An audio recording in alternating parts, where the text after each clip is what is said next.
Ils sont prêts?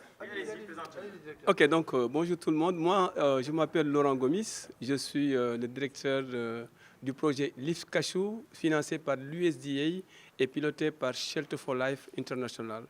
Nous évoluons dans les 3 pays, Sénégal, Gambie et Guinée-Bissau.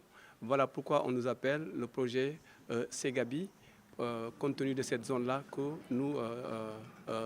dans laquelle nous évoluons. Donc, le projet agit uniquement dans la chaîne de valeur cajou.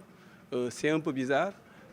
Beaucoup de projets agissent sur plusieurs chaînes de valeur, mais nous sommes focalisés sur la chaîne de valeur cajou, sur l'ensemble de cette chaîne de valeur, et nous couvrons l'ensemble des activités et des acteurs qui composent cette chaîne de valeur. Ce que je peux dire en fait par rapport au projet lui-même, le cadrage déjà, le projet a démarré en 2018. Et 2018, quand vous entrez des lifts, ça doit ticker, ça doit faire un peu ticker de quoi il s'agit en fait. Lift, c'est lier les infrastructures, les finances et les marchés. Et donc de 2018 en 2020, nous nous sommes focalisés sur la liaison. Qu'est-ce qui permet de lier les exploitations avec le marché? Et donc, voilà pourquoi, en fait, au niveau de Lift, nous travaillons beaucoup sur les pistes. Nous avons d'abord démarré sur ça. Et ces pistes nous ont permis de pouvoir développer, désenclaver les zones de production et de les connecter avec les marchés.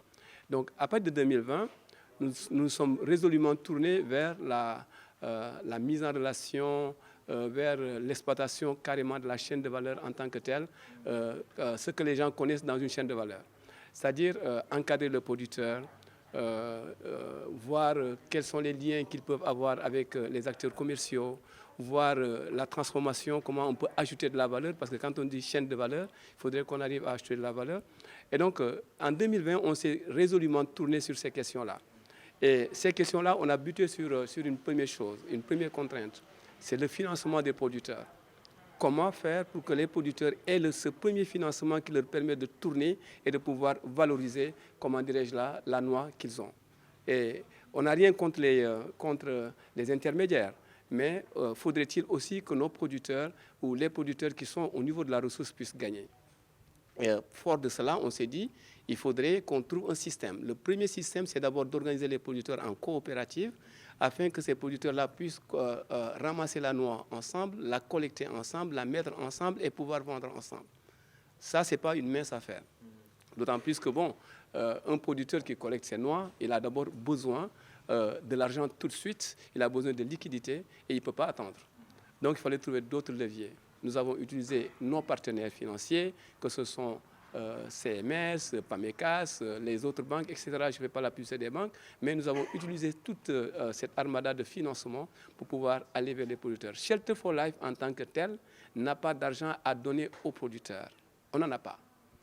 Mais nous créons les systèmes pour que les producteurs puissent accéder au financement.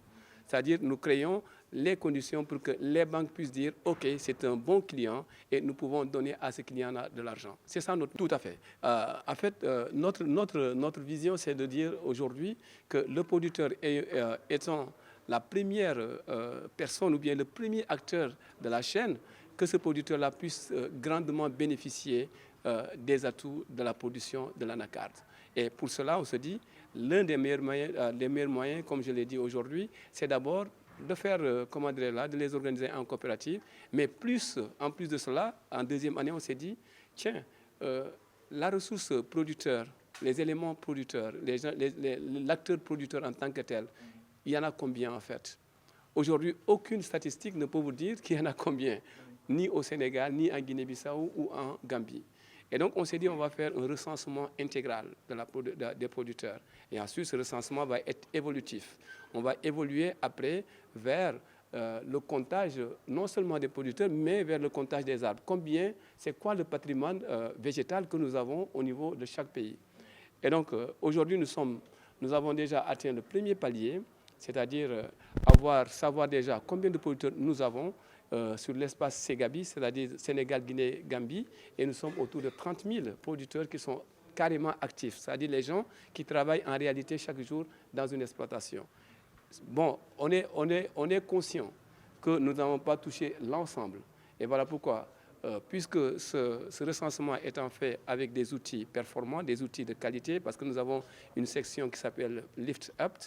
C'est une plateforme qui nous permet en temps réel d'enregistrer une donnée en zone rurale et de la capturer au niveau de nos bureaux directement. Dès que vous enregistrez la donnée, elle passe directement dans nos serveurs et la donnée est capturée. Donc on s'est dit, puisque nous avons cette possibilité-là, nous allons continuer à travailler dans le recensement intégral des producteurs, puisque nous avons entraîné les coopératives à le faire elles-mêmes. Et donc après, on va continuer dans la même lancée à compter le nombre d'arbres et comme ça savoir le patrimoine végétal que nous avons dans chaque pays.